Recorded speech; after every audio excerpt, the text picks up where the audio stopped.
Hi, it's Mr. Anderson, and welcome to Biology Essentials video number 12. This is on free energy and how life requires free energy. Now, I'm going to assume that you know what free energy is. If you don't, make sure you watch the video that I made called Gibbs Free Energy, and it talks you through that process in a real conceptual kind of a way. But on our planet, we get free energy from the sun. In other words, we get a constant supply of energy from the sun in the form of sunlight. And plants are able to use that to convert that energy into sugars, which we then break down. And so if it weren't for the sun, and if it weren't that available energy from the sun, life on our planet wouldn't exist, at least the way it does today. And so today I'm going to talk about how we utilize free energy. And so life requires free energy. Where do we get that free energy? We get it from the environment. So we get it for the most part from the sun. How do we utilize that energy? We utilize it through a series of chemical processes called metabolism. So it's the sum of all the chemical reactions inside our body. A specific one I'm going to talk about today is called glycolysis, and it's a series of chemical reactions. It always goes in a certain sequence, and the neat thing about it is that you can jump into it at different points depending on what kind of energy or what kind of nutrients you're getting. Next, I'm going to talk specifically about how we organize, grow, and reproduce. So these are the three major things that we get from free energy. How we organize our life, how we get bigger, how we develop, and then how do we finally pass on our genes? Because that's the goal of all living things, is to pass your genes on to the next generation. To do this, we must maintain homeostasis, which is an internal environment that remains stable. Now, there's an interesting relationship between the metabolism rate and your body weight, and I'll finally talk about that. Now, let's say we have some extra free energy. What do we do with that? We can use that for storage, so we can use it later. And then the last thing I'm going to talk about in this podcast is disruptions to free energy.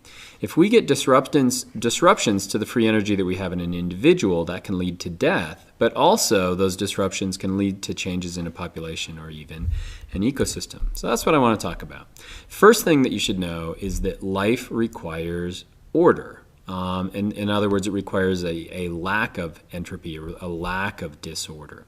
Once we become disordered, then we eventually die. So to maintain that, we require a constant supply of energy. So for example, your brain is the picture I have here. 20% of the energy inside your body is going to just maintaining the nervous system. And so that you can actually, even though you might not think you're thinking, you're actually using a huge amount of that energy just to maintain those nerves at a static state, yet alone to maintain the order inside our body. Now, there's two thermodynamic laws that I should briefly talk about, and you're very familiar probably with the first one. First law of thermodynamics says that energy can neither be created nor destroyed, but it can be transferred. And so what that means is energy from the sun is converted to energy in plants, in food. We eventually eat that, we convert that to ATP, and then we use that energy to maintain order. And so that energy that you're using right now originally came from the sun. We don't make energy, we don't destroy energy, but all that energy is eventually going to end up as heat, or a lower form of energy. So that's pretty straightforward. Second law of thermodynamics gives some people fits. And second law of thermodynamics says that every time we convert energy, we increase the entropy of the universe. Now, what is entropy? Entropy is disorder of the universe.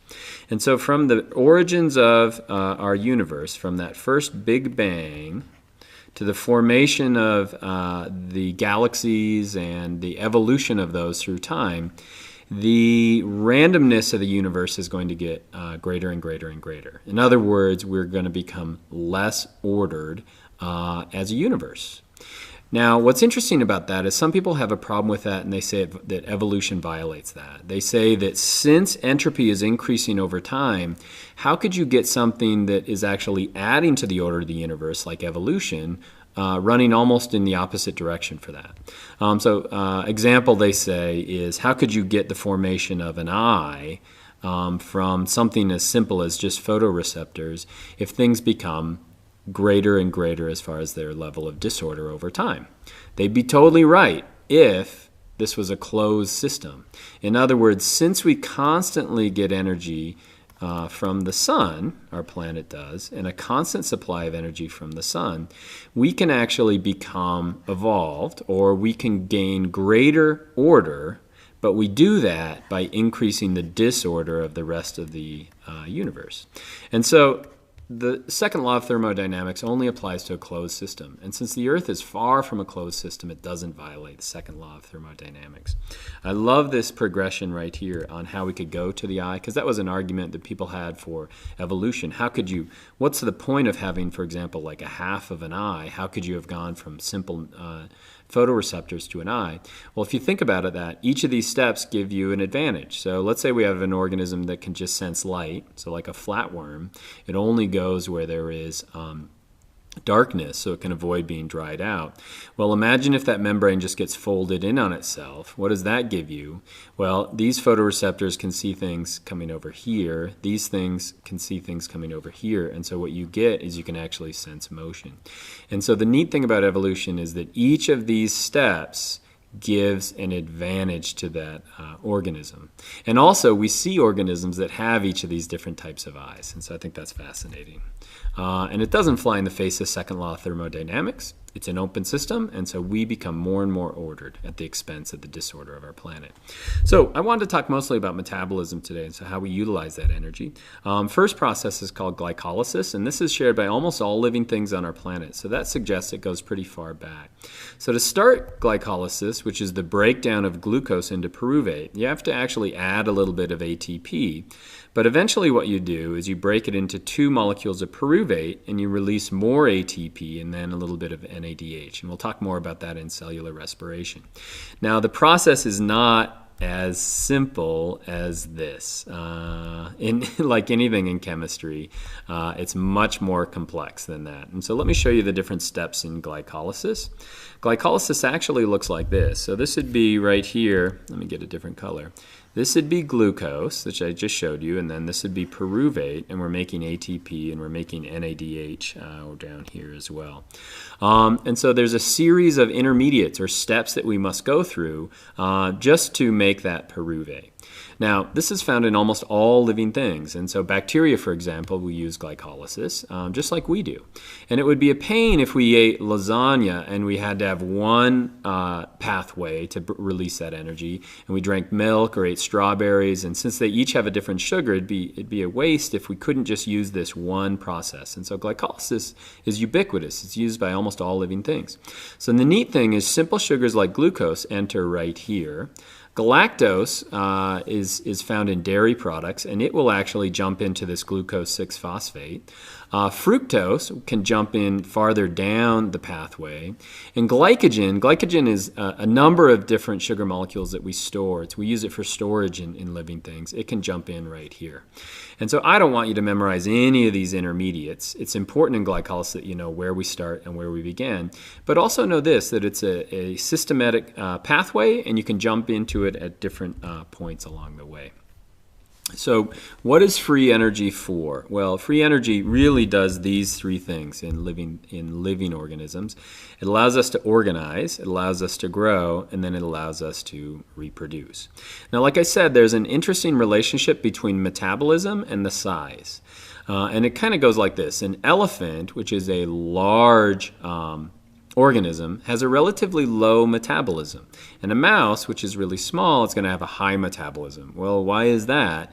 One of the reasons why is that it has a hard time maintaining that homeostasis, or that stable internal environment. It loses a lot of its energy to heat, and so it has to crank up its metabolism to accommodate for that. And so what do we use free energy for? What do we use metabolism for? We use it to organize. So we could say organization from the level of macromolecules all the way to organelles, cells, organs, organ systems inside our body. We constantly are using an influx of free energy to do that. And remember, the coinage in life is ATP, or adenosine triphosphate. As we break that down into ADP, that releases free energy, and we can use it to do things. For example, example, to maintain the sodium-potassium pump that fires the nerves inside your brain. We also grow throughout our life, and that's not only development from this embryo to the fetus to the baby. We also have to replace all those cells that are dying throughout our life, and so we use free energy to do that. So we're using a lot of energy just to organize ourselves to grow and then maintain this homeostasis.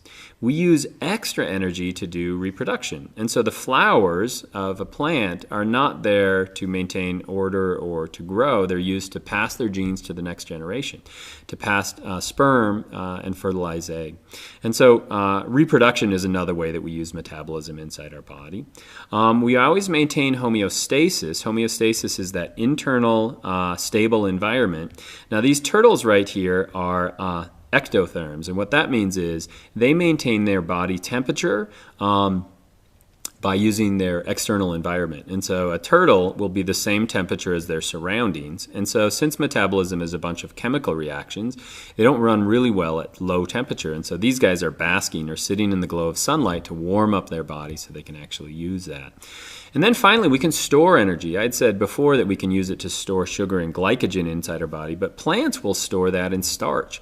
So potatoes are made up of starch, which is a bunch of sugar molecules, and then they're using those to grow.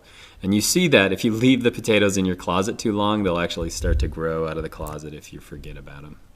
And so the last thing I want to talk about is what happens if we have disruptions to the amount of free energy that we have. Well, if I get disruptions to the amount of energy that I have, in other words, I quit eating, that eventually leads to death. And that's what always happens if we have a decrease in the amount of free energy. But it gets more complex than that in life. In other words, this is a food web. It shows how the plants or the autotrophs in a population are fed on by herbivores and carnivores or heterotrophs above that. And so if we have a decrease in the amount of free energy, so a decrease in light, for example, that's going to impact the plants and it's going to impact this food web above them. Now, it gets really complex. And so the example I have here, I gathered from Jared Diamond's book, which is Collapse. It's a great read. But this is Easter Island, and you're probably famous, you know Easter Island for these giant statues that they built there at one time. But what you probably didn't know about Easter Island is that it used to look a little bit like Hawaii. Not quite as lush, but there were trees over the whole of Easter Island. And the people that moved to Easter Island, they're pretty isolated, ended up cutting down every tree on the island. As a result of that, the population crashed. And so when modern humans found the people on Easter Island, they were just holding on by a thread. Why is that? Well, they were decreasing the amount of free energy, and they had done that by decreasing the plants on that, which they should have been using for life. And so they also couldn't make transportation, and the whole thing fell in on itself. But we could point to a decrease in the amount of free energy that led to the collapse of Easter Island. And so that's free energy. It's required for life, and I hope that's helpful.